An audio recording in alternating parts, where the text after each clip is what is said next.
இன்னைக்கு வந்த எஸ்பிஐபிஓனால நம்ம மக்கள் நிறைய பேர் எஸ்பிஐபிஓ ரிசல்ட்னால நம்ம மக்கள் நிறைய பேர் ஒரு குழப்பத்தில் இருக்காங்க. என்ன அப்படின்னா நோட்டிஃபிகேஷனில் தெளிவாக கொடுத்துருந்தது என்ன அப்படின்னு பார்த்தீங்கன்னா, நாங்கள் 3 டைம் வேக்கன்சியை வந்து நாங்கள் வந்து பார்த்தீங்கன்னா மெயின்ஸ் ரிசல்ட்டில் வந்து செலக்ட் பண்ணி வந்து ஃபில்டர் பண்ணுவோம் அப்படின்ற ஒரு விஷயம் தான் இருந்தது. ஆக்சுவலாக 600 அப்படின்னு இருக்கும்போது அது 3 டைம்ஸ் மாற்றினீங்கன்னா 1800 பேரை வந்து செலக்ட் பண்ணணும்.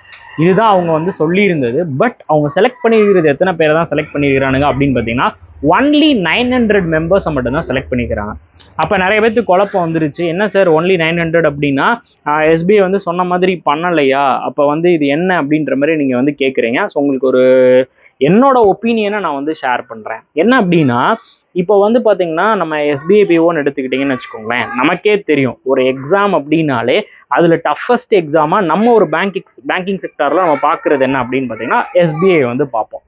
கரெக்டாக அதில் இந்த எஸ்பிஐபிஓ வந்து பர்டிகுலர்லி நம்ம அதுதான் ரொம்ப ரொம்ப கஷ்டமாக இருக்கும். அதில் குவான்ஸ்லாம் ரொம்ப கஷ்டமாக இருக்கும். இதெல்லாம் நம்ம பேசுகிறோம்ல. அப்போ அவங்க என்ன நினைக்கிறாங்க அப்படின்னா லெவல் ஆஃப் தி எஸ்பிஐபிஓவை காட்டணும் அப்படின்னு கூட நினைக்கலாம். இது ஒரு பாயிண்ட்டு. இன்னொரு விஷயம் என்ன அப்படின்னா பிஓவோட வேக்கன்சி அவங்க டைட் பண்ணுறாங்க. உங்களுக்கே தெரியுது. ஏன்னா ஒரு 2 டைம்ஸ் எடுத்திருக்கலாம், 1.5 டைம்ஸ் கூட எடுத்திருக்கலாம். அப்போ இவங்க எப்படி எடுத்திருக்காங்க, வெறும் 0.5 தான் அதிகமாக எடுத்திருக்கிறாங்க. அப்போ 600ல் பாதி 300. ஸோ 600 + 300 நம்ம வந்து பண்ணும்போது 900 வேக்கன்சி நமக்கு வந்து கிடைக்குது. அப்போ இதிலிருந்து அவங்க என்ன நினைக்கிறாங்க அப்படின்னா நெக்ஸ்ட்டு நாங்கள் வைக்கக்கூடிய அந்த இன்டர்வியூ ப்ராசஸ் பயங்கரமான ஒரு விஷயமா இருக்க போகுது, ஜிடி வந்து ஒரு பயங்கரமான ஒரு விஷயமா இருக்க போகுது, அதை நாங்கள் வந்து எஸ்பிஐபிஓ அப்படின்ற ஒரு லெவலை வந்து ஷோ பண்ணணும் அப்படின்ற மாதிரி இருக்கலாம். இன்னொன்று என்ன அப்படின்னு பார்த்தீங்கன்னா இது கண்டிப்பாக வந்து நம்ம அந்த சர்க்கிள் பேஸ்ட் ஆஃபீஸரோட நோட்டிஃபிகேஷன் நம்ம ஃப்ரீக்வெண்ட்டாக பார்த்துட்டே இருக்கோம்.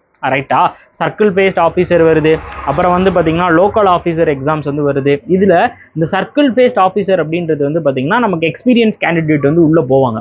அப்போ எனக்கு என்ன தோணுது அப்படின்னா பேங்க் வந்து பார்த்தீங்கன்னா அந்த மோர் எக்ஸ்பீரியன்ஸ் கேண்டிடேட்டை வந்து பார்த்தீங்கன்னா ஹையர் பொசிஷன்ஸ்க்கு அனுப்பிக்கிட்டே இருப்பாங்க. ஏன்னா எக்ஸ்பீரியன்ஸ் வந்து இருக்கும்போது அவங்களோட ட்ரைனிங் டைம் அண்ட் பேங்கோட எஃபிஷியன்சிஸ் வந்து இன்னும் அதிகமாக்கலாம் அப்படின்னு நினைக்கிறாங்களோ, இது ஒரு பாயிண்ட்டாக இருக்கலாம். மேபி இதுதான் ஒரு ரீசனாகவே இருக்கும். ஸோ சர்க்கிள் பேஸ்ட் ஆஃபீஸர் ஒரு இது, அப்புறம் எல்பிஓ இது நமக்கு தெரியும், லோக்கல் ஆஃபீஸர். ஸோ இந்த மாதிரி வந்து நிறைய எக்ஸாம்ஸ் வந்து உள்ளே வருது.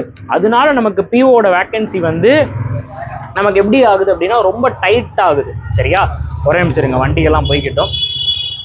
ஓகே, ஸோ டைட் பண்ணுறாங்க அப்படின்னு நான் நினைக்கிறேன். இது மேபி அப்கமிங்லேயும் இந்த மாதிரி தான் வந்து இருக்கும். அதனால நீங்கள் பிஓ எய்ம் பண்ணுறீங்க அப்படின்னா இன்டர்வியூவுக்கு வெறித்தனமாக ரெடி ஆகிற மாதிரி மெயின்ஸுக்கு நீங்கள் பக்காவாக ரெடி ஆகியே ஆகணும். அதில் எந்த மாற்றமுமே கிடையாது. பிகாஸ் நீங்களே பார்த்துக்கோங்க, ஒரு 800 பேரை கம்மியாக எடுத்துருக்கிறாங்க.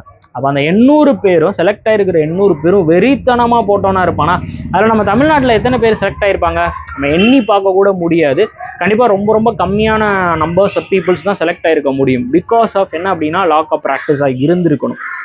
ஷுவராக அதுதான். ஏன்னா நம்ம எடுக்க வேண்டிய ரிசல்ட்டை விட கம்மியாக எடுத்திருக்கும் போது செலக்ட் ஆகிருக்கிறவன் வெறித்தனமாக படித்த ஒரு ஆஸ்பிரண்ட்டாக இருந்திருப்பான். அப்போ வந்து பார்த்தீங்கன்னா இனி வரக்கூடிய காலகட்டத்தில் நீங்கள் பிஓ எழுதுறீங்க அப்படின்னா மெயின்ஸில் நீங்கள் அதிகமான மார்க்கை ஸ்கோர் பண்ணியே ஆகணும் அப்படின்ற மைண்ட் செட்டை வச்சுக்கோங்க.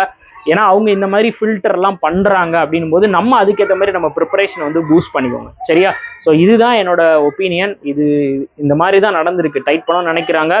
நம்மளோட சர்க்கிள் பேஸ்ட் ஆஃபீஸர் வந்து பார்த்தீங்கன்னா கண்டிப்பாக பிஓவோட வேக்கன்சியை வந்து அஃபெக்ட் பண்ணுது அப்படின்னு நான் நினைக்கிறேன்.